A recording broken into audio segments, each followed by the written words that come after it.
Hello बच्चों, नमस्ते। कैसे हो आप सभी? बहुत अच्छे होंगे और आपकी पढ़ाई भी बहुत अच्छी चल रही होगी। तो मैं डिम्पल सैनी आप सभी का बहुत बहुत स्वागत करती हूँ आपकी इस क्लास में।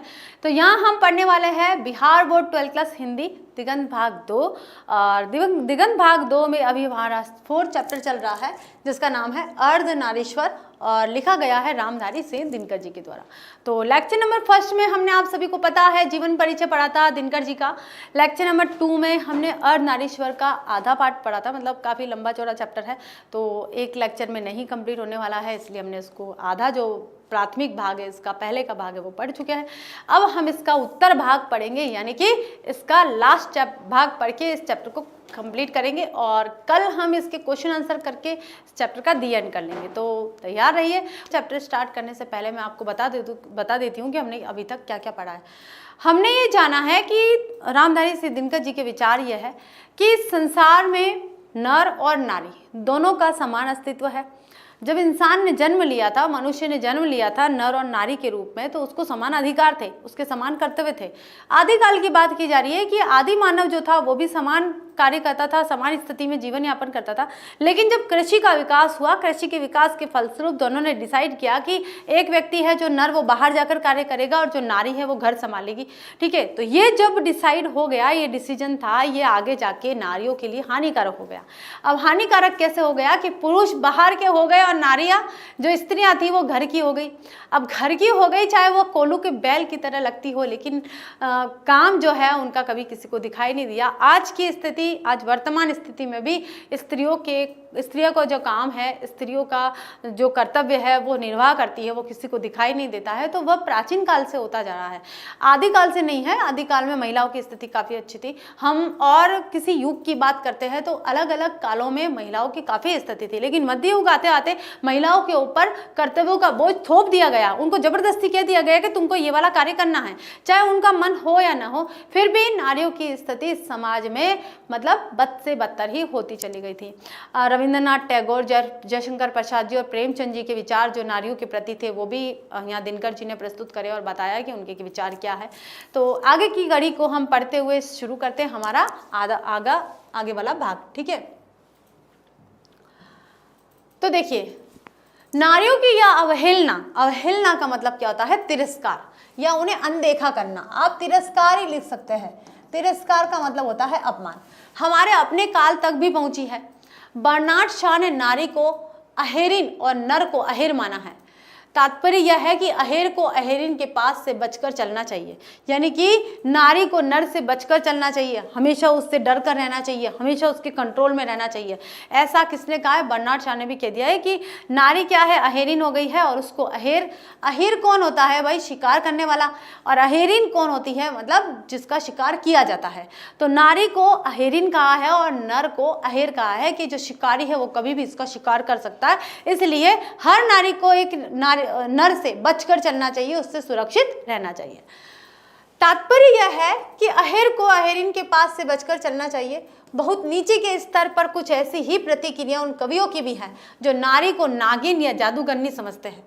कई साहित्यकारों ने नारी को निचला स्थान दिया है।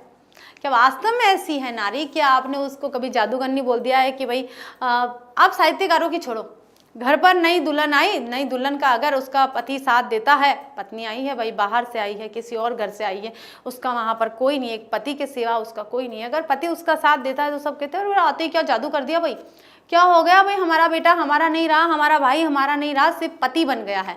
तो हम इसे नकारात्मक स्वरूप में क्यों देखें? आप इसे इस चीज़ में भी देख सकते हैं, हम लोग इस चीज़ में भी देख सकते हैं कि भाई बाहर का कोई इंसान आया है, सदा के लिए हमारे घर पर रहने आया है और हम अगर उसका साथ नहीं दे रहे हैं, हम उसके साथ बुरा बर्ताव कर रहे हैं, तो जिस व्यक्ति के साथ बंद कर वो यहाँ आई है उस व्यक्ति की लाइबिलिटी बनती है, उसका दायित्व बनता है उस महिला का, उसकी पत्नी का सम्मान करे या उसका साथ दे। तो उसमें उसको जो अनर्गल बातें सुननी पड़ती है वो तो आप सबको पता है कि क्या होता है समाज में।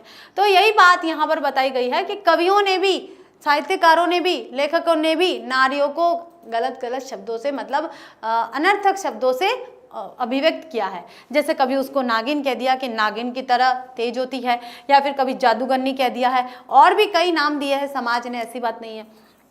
लेकिन ये सब झूठी बातें हैं। कैसी है? झूठी बातें हैं। जिनकी इजाद पुरुष इसलिए करता है कि उनसे उसे दुर्बलता तथा अथवा कल्पित श्रेष्ठता के दुलराने में सहायता मिलती है। अब इन चीज़ों को वो क्यों बोलता है भाई कि नारी नागिन है या नारी जादू करनी है, ऐसा ये जो पुरुष है वो क्यों कहता है कि वो कल्पनाओं में नारी से ज़्यादा अपने आप को समझता है। काल्पनिक तौर पर ये मान बैठा है कि मैं नारी से ज़्यादा सशक्त हूँ, नारी से ज़्यादा मैं ताकतवर हूँ, नारी से ज़्यादा बलवान हूँ। वह कुछ नहीं है, वो मेरे आश्रित है। मैं उसे खाना दूंगा तो खाएगी, पानी दूंगा तो पिएगी, खर्च करने के लिए कुछ दूंगा तो वो करेगी, अदरवाइज कुछ नहीं करेगी। तो ऐसा नहीं होता है। नारी अगर सक्षम है, नारी अगर मन में सोच ले, धारण कर ले, नारियों के लिए भी है ये एक मेरी तरफ से उनको एक प्रेरणा स्वरूप कुछ शब्द कहे जा रहे हैं कि हमें कोमल जरूर बनना है लेकिन कमजोर नहीं बनना है ना। एक गाना भी है कि कोमल है कमजोर नहीं, तू शक्ति का नाम ही नारी है। यानी कि हमें कोमल जरूर, हम कोमल है, शारीरिक तौर से हमें ईश्वर ने कोमल बनाया, लेकिन कमजोर नहीं बनना है, हमें अच्छा सशक्त बने रहना चाहिए। और ये शक्तिशाली स्वरूप या भावना ही या सोच ही हमें उनके साथ, पुरुषों के साथ में खड़ा होने पे मजबूर करती है और उनके साथ डटकर मुकाबला कर सकते हैं। लेकिन डटकर मुकाबला करने का मतलब नहीं कि लड़ाई झगड़ा करना है, मारकूट करना है, ऐसा नहीं। गलत का विरोध करना है, हमें अन्याय का विरोध करना है। असल में विकार का मतलब क्या होता है? परिवर्तन, या फिर आप बदलाव भी कह सकते हैं। क्या? बदलाव, ठीक है।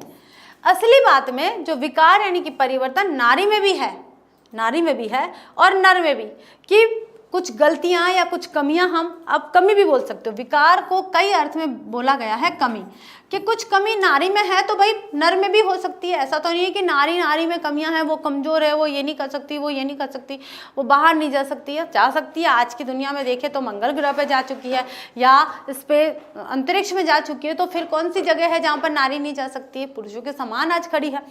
तथा नाग और जादूगर के गुण भी, तथा नाग, क्योंकि उसे नागिन कहा जा रहा है तो नागिन के अंदर नाग के गुण भी है और नाग के अंदर नागिन के गुण है। क्योंकि उसे जादूगरनी कहा जा रहा है तो जादूगर के अंदर जादूगरनी के और जादूगरनी के अंदर जादूगर के, दोनों के गुण हमें मिलते हैं। तो तथा नाग और जादूगर के गुण भी नारी में कम, पुरुषों में अधिक होते हैं। और ये जो नाग यानी कि सांप की तरह, नागिन की तरह वो जो लपेटती रहती है, या जादूगरनी की तरह जो जादू का काम करती है, वो नारी में कम है लेकिन पुरुषों में ज़्यादा दिखाई देता है। हम आखेट का मतलब क्या होता है? शिकार। ये क्या हो रहा है भाई? ऐसे डिस्टर्ब हो जाते हैं ना, तो थोड़े से।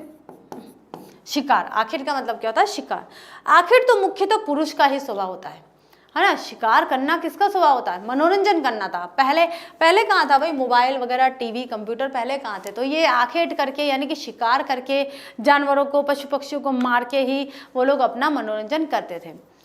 इन सबसे भिन्न रविंद्रनाथ, प्रसाद एवं प्रेमचंद, देखिए आ गए तीनों, जैसे कवियों और रोमांटिक चिंतकों में नारी का जो रूप प्रकट हुआ है वह भी उसका अर्ध नरेश्वरी रूप नहीं है। अब इन तीनों ने भी, या और भी जितने भी चिंतक है या जो भी उन्होंने विचार प्रस्तुत करे, साहित्यकारों ने, उन्होंने नारी के बारे में जो विचार प्रस्तुत करे हैं उसमें अर्ध नारीश्वर का रूप नहीं दिखाई देता भाई। वो कह रहे हैं कि इसमें तो अर्ध नारीश्वर है ही नहीं। अर्ध नारीश्वर का स्वरूप होता है कि समाज में नारी और नर दोनों का समान अस्तित्व हो, समान अधिकार हो, समान स्वरूप हो, उनको समान नज़र से देखा जाए। लेकिन इन्होंने अपने साहित्य में, अपनी कविताओं में नारी का जो स्वरूप बताया है उसमें अर्ध नारीश्वर का रूप नहीं दिखाई देता है, सिर्फ नर ही नर दिखाई दे रहा है। और नारी की पूर्ण रूप से उपेक्षा की गई है। अगर नारी का वहाँ पर कुछ विचार किया भी गया है तो उसको तिरस्कार किया गया, उसका अपमान किया गया है। पुरुष जब नारी के गुण लेता है तब वह देवता बन जाता है। यानी कि पुरुष अगर नारी के गुण लिए है, यानी कि वो संयम, सहनशील बन गया है और दयालु बन गया है। नारी के क्या गुण होते हैं? सहनशीलता होती है, समन्वयशीलता होती है, दया होती है उसके अंदर, कर्तव्य परायणता होती है, सभी का कहना मानने वाली होती है, ठीक है, आदेशों का पालन करने वाली होती है, सभी की सेवा करने वाली होती है। ये नारी के गुण बताए, समाज ने बताए ये नारी के गुण। नारी के गुण ऊपर से उतर कर नहीं आए हैं, ये हमारे सामाजिक लोगों ने ही बताया कि नारी के ये गुण हैं।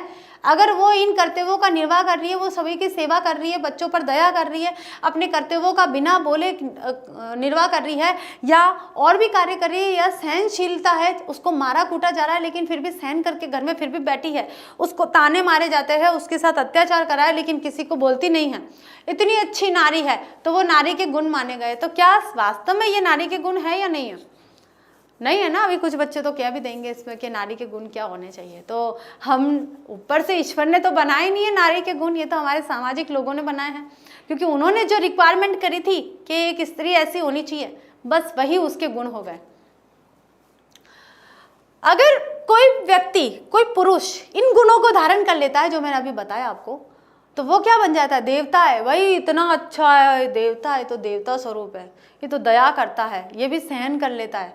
यानी कि नारी भी कभी कभी आक्रोशित हो जाती है, कभी कभी नारीत्व में नहीं रहती है, वो भी पुरुष का गुण धारण कर लेती है। और उस समय कभी कभी आपने ऐसे पेयर्स देखे होंगे, ऐसे कपल देखे होंगे, कहीं एक कपल ऐसा देखा होगा आपने कि जहाँ पर पति की आज्ञा का पालन किया जा रहा है, एक कपल आपने ऐसा देखा होगा जो पत्नी की आज्ञा का पालन किया जा रहा है। हमारे पुराने सनातन धर्म में मातृ सत्तात्मक और पितृ सत्तात्मक परिवार की बात की जा रही है, क्योंकि पहले जो परिवार था, मुखिया कभी कभी माता होती थी और कभी कभी पिता। समाज की बात है अलग अलग समाजों में। ऐसे ही हम बात करते हैं, यहाँ पर नर और नारी की बात कर रहे हैं, तो ना कपल में कोई कपल ऐसा होता है जहाँ पर पुरुष की बात मानी जाती है और कहीं पर नारी की बात मानी जाती है। तो जब पुरुष की बात मानी जाती है वहाँ पर नारी दबकर रहती है, और जब नारी की बात मानी जाती है वहाँ पर पुरुष दबके रहता है। तो जब पुरुष दबके रह जाता है ना, तो उसको क्या बोलते हैं? भाई ये तो देवता है, देवता बन गया है, बहुत अच्छा है, बिल्कुल सीधा है, ठीक है। किंतु नारी जब नर के गुण सीखती है तब वह राक्षसी हो जाती है, और जब नारी के अंदर नर के गुण आ जाते हैं, या फिर कहा जा रहा है भाई ये तो अपने परिवार पर पूरा दबदबा बनाए रखती है, तो ऐसा हो गया, तो बेकार है भाई, ये तो असुर प्रवृत्ति की, सही नहीं है, ये बिल्कुल सही नहीं है। मतलब आप सिर्फ नारी को दबा हुआ देखना चाहते हो। मतलब ये जो समाज है वो सिर्फ इस नारी को, सॉरी आपके लिए नहीं कह रही हूँ, ये जो समाज है हमारा, ये समाज नारी को दबा हुआ देखना चाहता है, अत्याचार को सहन करते हुए देखना चाह रहा है, सिर्फ एक तरफा जो डिसीजन लिए जा रहे हैं उनको देखना चाहता है। यानी कि नारी के जो गुण बताए हैं वो सहन करे, वो सिर्फ सबकी सेवा करे, उसकी सेवा करने वाला कोई नहीं है, उसके कार्यों को न कभी देखा जाता है न गिना जाता है। तो ऐसी ही नारी को देखना चाहते हैं। जब वो पुरुष के सामने खड़ी हो जाती है डटकर, तब वो राक्षसी बन जाती है, असुरी बन जाती है ना। इसी प्रकार प्रसाद जी की ईड़ा, प्रसाद जी की एक रचना है कामायनी, ठीक है, इनकी एक रचना है कामायनी महाकाव्य। और इसमें बताया था कि प्रलय के समय जब मनु ईड़ा और श्रद्धा थी, मतलब श्रद्धा को ढूंढते हैं और श्रद्धा उनके लिए प्रेरणा होती है। जब मनु निराश हो जाते हैं इस संसार से, एक काल्पनिक कथा का निर्माण किया गया प्रसाद जी ने। उसमें ईड़ा भी एक पात्र होती है, वो उनके मन का भ्रम होता है एक तरह का। तो वो पात्रों के विषय में बता रहे हैं कि इसी प्रकार प्रसाद जी की ईड़ा के विषय में भी यदि यह कहा जाए कि ईड़ा वह नारी है जिसने पुरुषों के गुण सीखे हैं, तो निष्कर्ष यही निकलेगा कि प्रसाद जी भी नारी को पुरुषों के क्षेत्र में अलग रखना चाहते हैं। और रविंद्रनाथ का मत तो और भी स्पष्ट है। वे क्या कहते हैं? प्रसाद जी तो जो ईड़ा के माध्यम से नारी को पुरुषों के समान रखना चाहते हैं, लेकिन रविंद्रनाथ जी क्या कहना चाह रहे हैं कि नारी यदि नारी है शुदु शुदु धरणी शोभा शुदु आली। ये बांग्ला भाषा में लिखा गया है, इसका हिंदी रूपांतरण है। आपको, मुझे भी थोड़ा सा कम समझ में आएगा, आपको भी कम समझ में आएगा, कोशिश करेंगे। शुश्रु भालोवासा शुदु सुमधुर छले, मतलब कि ये हमें, मतलब वो हमारे भोले भाले जीव को ये छलने का काम करती है। देखिए थोड़ी थोड़ी भाषा मुझे समझ में आ रही है। शतरूप भंगी माया, 100 तरह की भंगी माया रूप बना लेती है, पलके पलके अपनी पलकों के साथ में, फुटाए जड़ाए बंके बंधे हंसे कहते, और हमारे बीच में फूट स्थापित कर देती है, ठीक है। सेवाए सुहागे छेपे चेपे थाके सदा, तबे तार सार्थक जन्म की होवड़े, कर्म कीर्ति वीर्य बल शिक्षा दीक्षा तार। कि भाई इस नारी को कर्म कीर्ति वीर्य बल, मतलब पुरुषों के बल की शिक्षा दीक्षा की क्या आवश्यकता है? नारी है, घर में रहने के लिए है। समय की बात बताई जा रही है, रविंद्रनाथ जी ऐसी बात कर रहे हैं वो, क्योंकि कई साहित्यकारों ने नारी का जो अस्तित्व मन में स्थापित करा है ना, वही रहेगा उनका, और वो जो विचार है उनके साहित्य में अपने आप दिखाई दे जाते हैं। अर्थात नारी की सार्थकता, पूरा उनके इस विचार का, ये जो पूरा विचार है यहाँ से लेके यहाँ तक, उसके पूरे विचार का सार यह है कि नारी की सार्थकता उसको भंगिमा के मोहक और आकर्षक होने में है। यानी कि वो मनमोहक है या किसी को मोहित करती है या आकर्षित कर रही है तो वही नारी है। सुंदर होनी चाहिए, आकर्षित होनी चाहिए, चपला होनी चाहिए, चंचल होनी चाहिए, है ना। वो उसकी भंगिमा है। भंगिमा का मतलब क्या होता है? आकर्षण की अलग अलग क्रियाएं होती हैं, उन क्रियाओं के माध्यम से आकर्षण होने में है। केवल पृथ्वी की शोभा, केवल आलोक, केवल प्रेम की प्रतिमा बनने में नहीं, बनने में है। कर्म, कीर्ति, वीर्य, बल और शिक्षा दीक्षा लेकर वह क्या करेगी? केवल और केवल इस धरती की शोभा है, सुंदरता है, या फिर केवल और केवल प्रकाश है। हमारे घर में जाते हैं, कोई व्यक्ति, कोई पुरुष घर गया और उसकी पत्नी वहां बैठी है तो यानी कि मेरे घर में उजाला है। या फिर केवल प्रेम की प्रतिमा है और केवल प्रेम की प्रतिमा, उससे प्रेम प्राप्त किया जा सकता है, उसको प्रेम प्रदान किया जा सकता है, केवल इतना ही है। इससे ज़्यादा अगर वो कर्म कीर्ति करती है, कोई कार्य करने जा रही है, या वीर्य बल है यानी कि उसके पास कोई वो ताकत दिखा रही है, और शिक्षा दीक्षा अगर ली जा रही है तो उसको क्या करना है? ये रविंद्रनाथ जी कह रहे हैं कि उसको शिक्षा दीक्षा, कर्म कीर्ति और वीर्य बल से उसका क्या लेना देना है? उसको केवल और केवल पृथ्वी की शोभा को बढ़ाना है और आलोक करना है, प्रेम की मूर्ति बने रहना है। मेरा अनुमान है, मेरा कौन है यहाँ पर? दिनकर जी कह रहे हैं। दिनकर जी क्या कह रहे हैं? मेरा अनुमान है कि ऐसी प्रशस्तियों को ललनाएं कौन होती हैं? स्त्रियां। ललना यानी स्त्री और ललनाएं यानी स्त्रियां। ऐसी प्रशस्तियों को, जो ये प्रमाण स्वरूप जो प्रमाण पत्र दिया वो प्रशस्तियां है, ऐसी प्रशस्तियों को ललनाएं अभी भी बुरा नहीं मानती है कि उनको कहते हैं तुम तो घर की हो भाई, घर में बैठो, तुम्हारा काम क्या है? घर में रहने का काम है। फिर भी उनको बुरा नहीं लगता है। लगना चाहिए बुरा, तभी तो परिवर्तन होगा समाज में। समाज की मानसिकता, जो संकीर्ण मानसिकता है, उसको दूर किया जा सकता है। जब तक हम स्वयं के लिए कोई कार्य नहीं कर रहे हैं, हम स्वयं के लिए कुछ लड़ नहीं रहे हैं, कुछ कर नहीं रहे हैं, महिलाएं अपने लिए ही नहीं खड़ी होगी तो फिर कब खड़ी होगी और किसके लिए खड़ी होगी? महिलाओं के लिए कोई खड़ा नहीं होगा। उससे सबसे पहले स्वयं का उद्धार करना होगा। सदियों की आदत, सदियों से चला आ रहा है, घर में रहेगी, बच्चों का पालन पोषण करेगी, घर का ध्यान रखेगी, और मैंने जो सारे गुण बताए थे, समन्वयशीलता, सहनशीलता, सेवा भावना, करुणा, दया, है ना, ये सब उसके अंदर गुण होने चाहिए। वो आदत है, सदियों की आदत वही है। और अभ्यास, और उन्हें ट्रेन किया गया है ऐसा रहने के लिए, उनको मजबूर किया गया है। वो जन्मजात ये गुण लेकर नहीं आई थी, उनको बताया गया तुमको यहाँ रहना है। विवाह करके जब पत्नी को लाया जाता था तो उसको घर गृहस्थी और उसका चूल्हा चौका थमा दिया जाता था। अब उसको कह दिया जाता था कि भाई तुम्हें यहाँ रहना है, ये खाना बनाना है, ये, और इस जो बाउंड्री है यानी कि 4 दीवारें, उससे बाहर तुम्हें नहीं जाना है, पर्दा करना है, वगैरह वगैरह बहुत सारी चीज़ें थी। तो वो वहीं तक सीमित रही, उसने कभी भी किसी आज्ञा का उल्लंघन करने की कोशिश नहीं की। और उसको हर बार उसके साथ जितनी भी महिलाएं होती थी उनको उससे सीखना पड़ता था। अपने से पहले आई जो विवाहित स्त्री थी या कोई बहू है, उसको अपनी सास से सीखना पड़ता, सास ने अपनी सास से सीखा। तो ये ट्रेनिंग तो भाई सदियों से चल रही है। हमने भी ऐसा किया है, भाई तुम भी करो। हमने भी, आज तो आवाज़ उठाने लग गई है महिलाएं, भाई तुम्हारे समय में हुआ होगा, हम तो नहीं करेंगे। लेकिन प्राचीन काल में, पुराने समय में ऐसा ही होता था। कुछ अभी भी कुछ दशक पहले भी ऐसा ही होता था कि हमने किया इसलिए तुम भी करो, ठीक है। वो होती थी ट्रेनिंग, अभ्यास। अभ्यास से उनका जो अंतर्मन था, अंतर्मन भी यही कहता था कि नारी जीवन की सार्थकता पुरुष को रिझा कर रखने में है। क्या आपका पुरुष आपसे प्रसन्न है तो आप नारी तत्व में सार्थक हो, आपका जीवन सफल हो गया है। ये सुनना उन्हें बहुत अच्छा लगता है कि नारी स्वप्न है, नारी सुगंध है, नारी पुरुष को बाहों पर झूलती हुई जूही की माला है, नारी नर के वक्ष स्थल पर मंदार का हार है, किंतु यही वह पराग है जिसे अधिक से अधिक उंडेल कर हम नवयुवक के पुरुष नारियों के भीतर उठने वाले स्वातंत्र्य के स्फुलिंगों को मंद रखना चाहते हैं। कि अगर नारी चाहती भी है कि मैं, देखिए आवाज़ कब उठती है? जब अत्याचार होता है, शोषण होता है।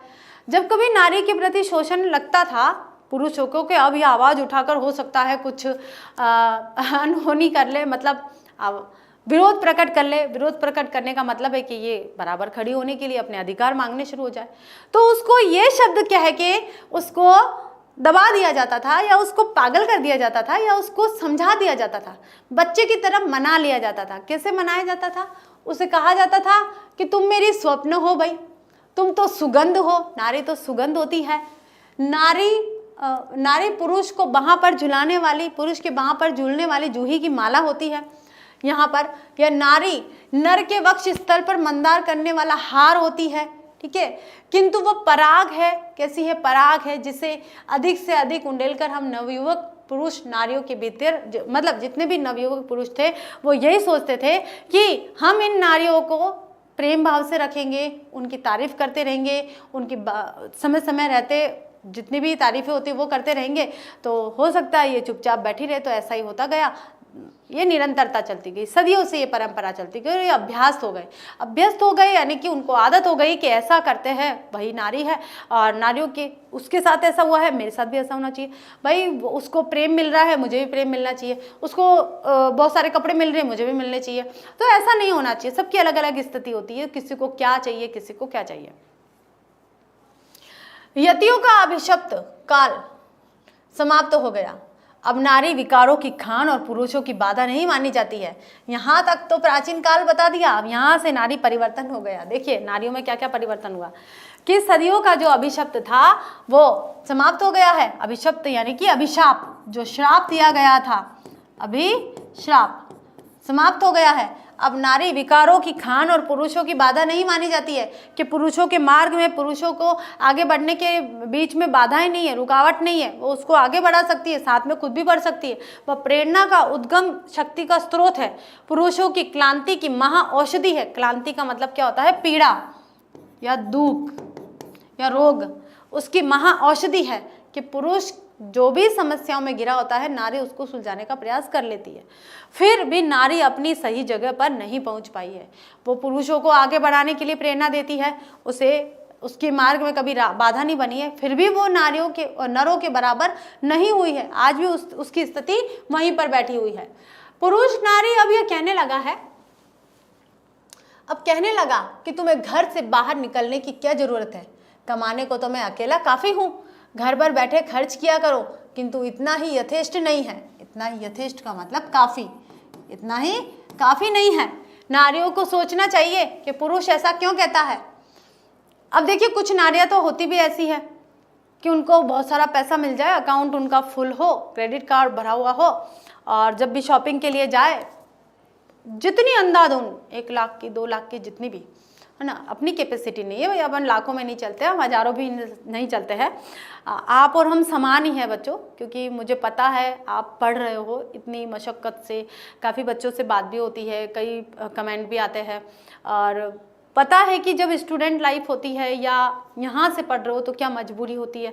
तो मैं जानती हूँ कि इतना नहीं होता है, लेकिन कुछ लोग होते हैं जो सोचते हैं कि मैंने इतनी शॉपिंग की, उसने भाई ज्वेलरी खरीदी है, उसने सिल्वर कुछ भी खरीद लिया, कपड़े खरीद लिए, या लग्जरी कोई भी लाइफ उसने जी है, मकान खरीद लिया उसने, कार खरीद ली। तो हम क्या करते हैं, नारियाँ ही ये साजो सामान के सामान इकट्ठे करने में लगी रहती है। एक का घर देख कर आई है, भाई ऐसा उसके कर्टन्स ऐसे लगे हो, तो उसके फर्नीचर इतना अच्छा था, भाई मुझे भी चाहिए, तो वो कर लिया भाई उसने।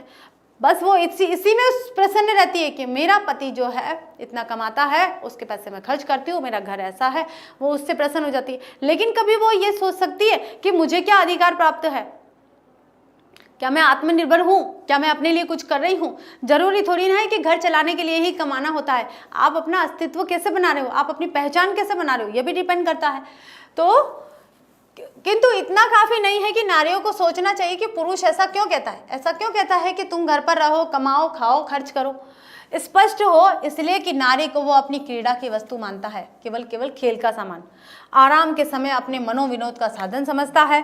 इसलिए वह नहीं चाहता कि आनंद की इतनी अच्छी मूर्ति पर थोड़ी सी धूल या थोड़ा सा धुएं का धब्बा हो जाए। नारी और नर एक ही द्रव की डली 2 प्रतिमाएं हैं। आरंभ में दोनों बहुत समान थे, बहुत कुछ। आज भी प्रत्येक नारी में कहीं ना कहीं कोई एक प्रच्छन्न का मतलब क्या होता है, छिपा हुआ। नर और प्रत्येक नर में कहीं ना कहीं एक क्षीण छिपी हुई, किंतु सदियों से नारी अपने भीतर के पर का मतलब क्या होता है, पंख,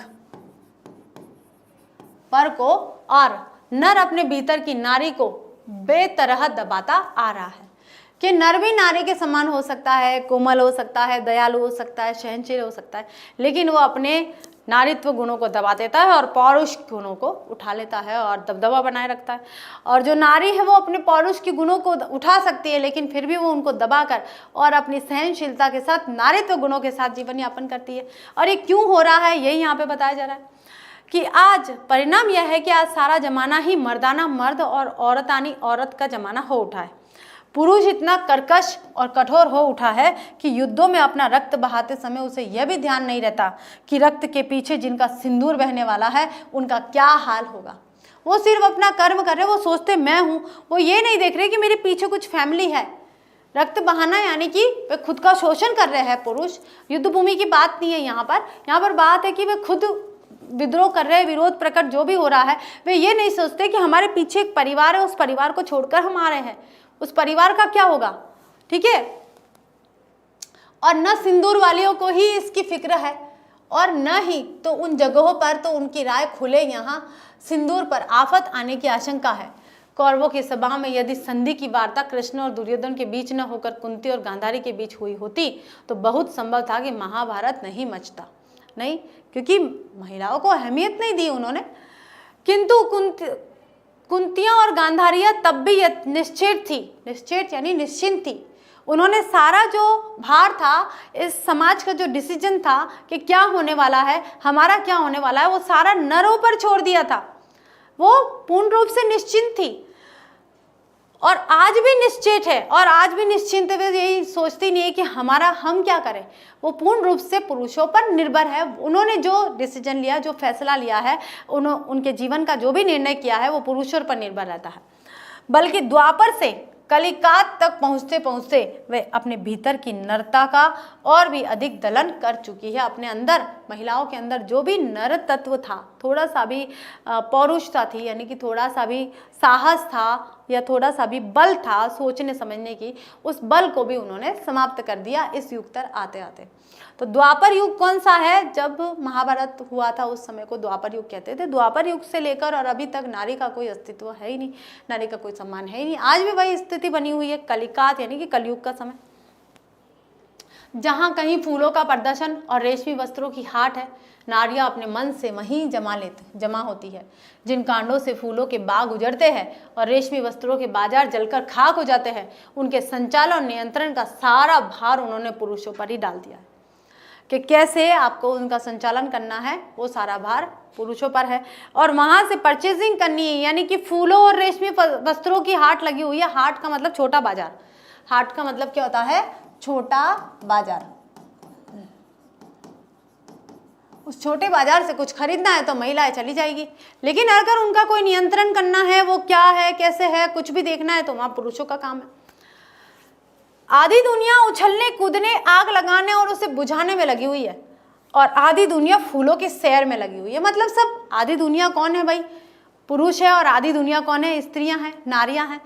तो आधी दुनिया तो आग को बुझाने में लगी हुई है और आधी दुनिया फूलों की सैर करने में। क्या उनका दायित्व नहीं है?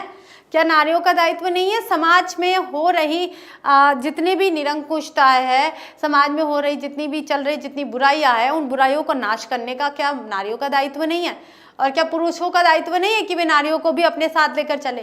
तो दोनों की चीजें यहाँ पर बताई गई है। नर नारी के प्रचलित संबंधों का मनोवैज्ञानिक प्रभाव संसार के इतिहास पर पड़ रहा है। जब तक यह संबंध नहीं सुधरते, शांति के मार्ग की सारी बाधाएं दूर नहीं होगी। नारी कोमलता की आराधना करते करते इतनी कोमल हो गई है कि अब उसे दुर्बल कहना चाहिए कि कोमल हूं मैं, कोमल हूं, तो कुछ कर ही नहीं रही है भाई, साहस दिखाई नहीं रही है क्योंकि कोमल है वो। तो अब क्या हो गई है? वो दुर्बल हो गई, उसके अंदर बल ही नहीं है। दुर्बल का मतलब क्या होता है? जिसके अंदर बल रहता ही नहीं है। कोमल का मतलब होता है कमजोर, लेकिन अपना बल दिखाती है समय आने पर। लेकिन वो कोमल कहते कहते दुर्बल हो गई है, अब उसके अंदर बिल्कुल भी ताकत नहीं है। उसने पौरुष से अपने आप को इतना विहीन बना लिया है। विहीन यानी कि बिना पौरुष के बिना मतलब कुछ नहीं है। विहीन, बल के हीन, ठीक है, बलहीन बोल सकते हैं आप, बलहीन। कि कर्म के बड़े क्षेत्रों में पांव धरते ही उसकी पत्तियां कुमलाने लगती है और पुरुष में कोमलता की जो प्यास है उसे नारी बली भांति शांत कर देती है। फिर पुरुष अपने भीतर कोमलता का विकास क्यों करेगा? जब नारी ही उसके कोमलता को शांत कर देती है तो पुरुष फिर कोमलता का विकास क्यों करेगा? ये दिनकर जी बता रहे हैं कि भाई नारियों की जो स्थिति है उसमें कहीं हद तक उनका खुद का भी रोल है, और पुरुष की जो स्थिति है कहीं हद तक उसमें महिलाओं का भी रोल है। महिलाओं ने कोशिश नहीं की है कि पुरुष और महिला दोनों समाज में साथ में रह सके, एक स्टेटस से रखे, एक स्थिति से रह सके, दोनों में समानता हो, समाज दोनों को समान रूप से देखे, ऐसा समान अधिकार प्रदान करे, समान काम करे। ये ऐसा जब हम नारी खुद ही नहीं सोच रही अपने बारे में तो फिर समाज कैसे सोचेगा? ठीक है, इस स्थिति से बाहर निकलने का रास्ता वह नहीं है जिसे रोमांटिक कवियों और चिंतकों ने बतलाया है, बल्कि वह है जिसकी ओर संकेत गांधी और मार्क्स करते हैं। निवृत्ति मार्गियों की तरह नारी से दूर भागने की बात तो निरी मूर्खता की बात है। निवृत्ति मार्गी कौन होते हैं? निर्गुण। और निर्गुण कौन हुए? जो सन्यासी बोल सकते हो आप, क्या बोल सकते हो? सन्यासी। निवृत्ति मार्गी होते हैं सन्यासी जो गृहस्थ से दूर चले जाते हैं। प्रवृत्ति मार्गी होते हैं जो गृहस्थ का पालन करते हुए और फिर ईश्वर की आराधना करते हैं। तो दिनकर जी ये कह रहे हैं कि भाई निवृत्ति मार्ग को अपनाकर इस संसार से विमुख मत होइए। आपके जो कर्तव्य है उन कर्तव्यों से आपको विमुख अलग नहीं होना चाहिए। कि गांधी और मार्क्स ने भी यही कहा है कि नारियों के साथ ही पुरुषों का अस्तित्व है और पुरुष के साथ ही नारी का अस्तित्व है। तो निवृत्ति मार्गियों की तरह नारी से दूर भागने की बात तो जो मूर्ख लोग होते हैं ना वो करते हैं कि नारी से अलग रहना चाहिए, नारी से अलग रहना चाहिए। जैसे रविंद्रनाथ टैगोर ने भी कहा है कि नारियों को शिक्षा दीक्षा दिलाकर क्या करोगे भाई। प्रसाद जी ने भी कहा है कि ईड़ा के रूप में नारियों की स्थिति बताई है। ऐसे प्रेमचंद जी ने भी नारियों के लिए, आप जब प्रेमचंद जी की कथाओं को या आप उनके उपन्यासों को पढ़ेंगे ना तो नारी की जो स्थिति है वो आप देख पाओगे, नारियों की क्या स्थिति थी, स्त्रियों की, महिलाओं की क्या स्थिति थी। तो निवृत्ति मार्गियों के लिए कहा गया है कि वे लोग संन्यास लेकर नारियों से दूर भागने का काम करते तो वो निरा मूर्ख व्यक्ति है। और भोगवादिता के समान नारी को निरे भोग की वस्तु मान बैठता है, वो भी गलत है। अगर वो सोचता है, एक व्यक्ति ऐसा है जो महिलाओं से दूर भागकर संन्यास ले लिया कि मैं गृहस्थ नहीं बसाता भाई, मैं नारियों से दूर रहता हूँ। एक व्यक्ति ऐसा है जो पूर्ण रूप से नारी पर ही आश्रित है, तो ऐसा भी नहीं होना चाहिए। न तो उसे निवृत्ति मार्ग अपनाना चाहिए, न पूरी तरह से भोग की वस्तु उसे समझना चाहिए। नारी केवल नर को रिझाने अथवा उसे प्रेरणा देने को ही नहीं बनी है। जीवन यज्ञ में, जीवन क्या है? एक यज्ञ है। इसमें आहुतियाँ देनी पड़ती है, इसमें कर्म करना पड़ता है, इसमें बहुत सारी आहुतियों के माध्यम से जीवन के लक्ष्य को प्राप्त किया जा सकता है, इसलिए इसे यज्ञ कहा गया है। जीवन यज्ञ में उसका भी अपना हिस्सा है और वह हिस्सा घर तक ही सीमित नहीं, बाहर भी है। जिसे भी पुरुष अपना कर्म क्षेत्र मानता है, जो भी क्षेत्र कर्म क्षेत्र है पुरुषों के लिए, वह नारी का भी कर्म क्षेत्र है। कोई ऐसा क्षेत्र है जहाँ आज वर्तमान में नारियाँ काम नहीं करती है? कोई भी ऐसा मुझे एक बार मैंने भी सोचा, क्योंकि एक बार क्या हुआ था, मैंने फर्स्ट बार जब ऑटो चलाते देखा एक लेडी को, और पेट्रोल पंप पे भी देखा था, अभी कुछ काफ़ी समय पहले मैंने पेट्रोल पंप पे भी देखा था और ऑटो चलाते भी देखा। तब मैंने सोचा जब पेट्रोल पंप जैसे स्थानों पर भी नारियाँ काम करती हैं तो फिर इस संसार में कोई ऐसी जगह नहीं है जहाँ पर महिलाएं काम नहीं करती हैं। कौन सी ऐसी स्थान है जहाँ पर महिलाएं काम नहीं करती? सभी जगह। मुझे तो सोचने में ही नहीं आया, ठीक है, आपको सोचने में आया तो आप मुझे बताना, लेकिन मुझे तो नहीं आया। मुझे बिल्कुल नहीं लगा कि नारियां कहाँ काम नहीं करती है, सभी जगह। तो नारियों से ये कहा जा रहा है कि जीवन यज्ञ है और उस यज्ञ में महिला और पुरुष दोनों द्वारा आहुति दी जाती है, दोनों द्वारा कर्म किए जाते हैं। तो कर्म क्षेत्र डिसाइड करना केवल पुरुषों पर निर्भर क्यों है कि जो पुरुषों का कर्म क्षेत्र है वही नारियों का होगा और जो नारियों का कर्म क्षेत्र है वह पुरुषों का भी होगा। ऐसा थोड़ी ना कि घर के काम पुरुष नहीं करेंगे, भाई ये उसका काम नहीं है। नारी थकी हुई है, अगर वो वर्किंग वुमेन है, कई आज की महिलाएं भी मैं देखती हूँ जो वर्किंग वुमेन होती है वो बाहर काम करके आती है और घर पर भी काम करती है, और उसके जो हस्बैंड है वो आते हैं बाहर काम करके आते, थक गई भाई और लेट जाते हैं, भाई मैं तो थक गया। तो ये तो सोचो वो भी तो काम करके आई है, घर का काम भी मिलकर करो, बाहर का काम भी मिलकर करो। अगर आप आर्थिक स्थिति को सुधारने में दोनों एकजुट होकर कार्य कर रहे हैं तो घर की जो स्थिति है उसको सुधारने में, यानी कि घर की जो आपका साज सामान है, घर को सजाने धजाने में या खाना पानी बनाने में भी आपको साथ देना चाहिए। उसमें फिर आप क्यों एक व्यक्ति को छोड़ देते हैं, नारी को, ठीक है ना। वह नारी का भी कर्म क्षेत्र है। नर और नारी दोनों के जीवन का उद्देश्य एक ही है, जीवन का उद्देश्य एक ही है।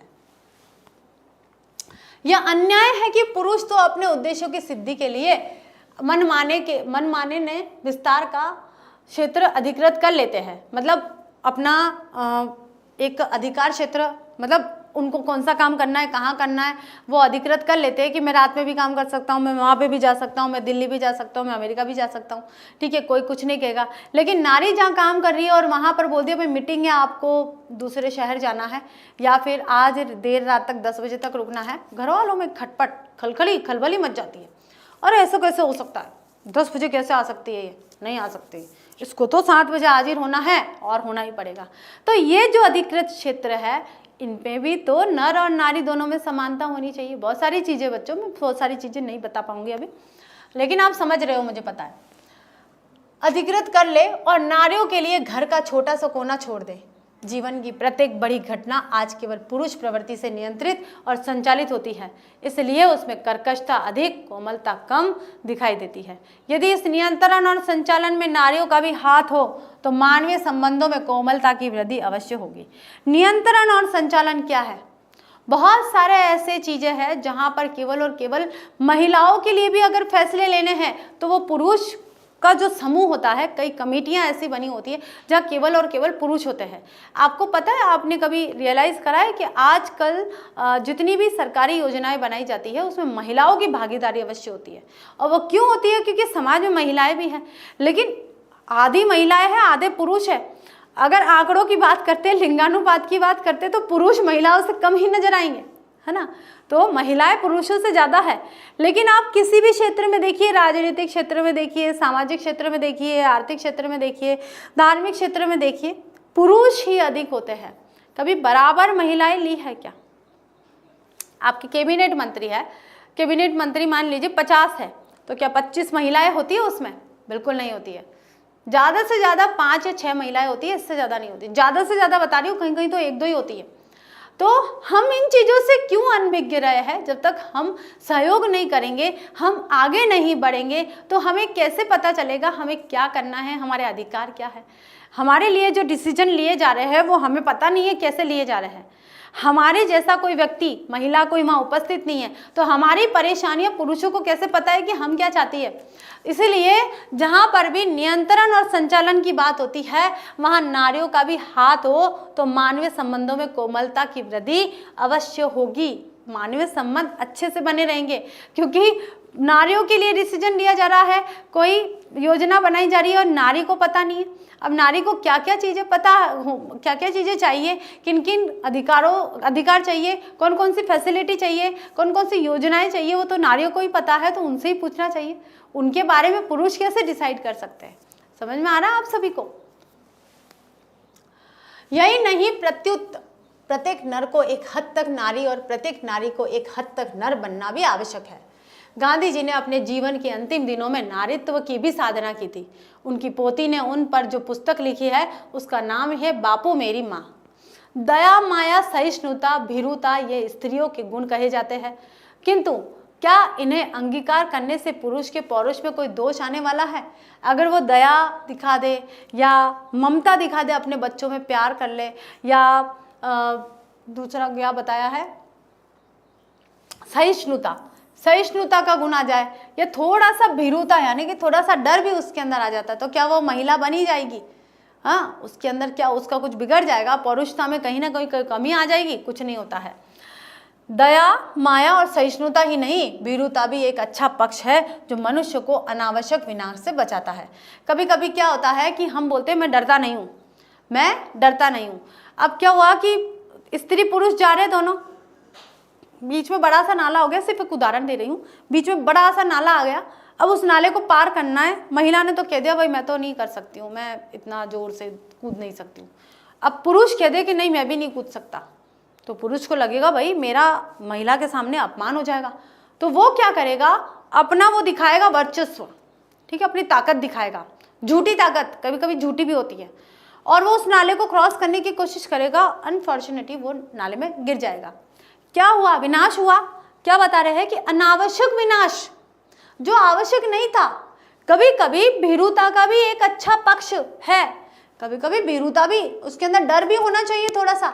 अगर वो भी कह देता नहीं नहीं यार मुझसे भी ये नाला क्रॉस नहीं किया जाएगा, तो इसका मतलब वो डर गया, उसका अपमान हो गया, या उसका कुछ चला गया, या इस पौरुषता में कोई कमी आ गई।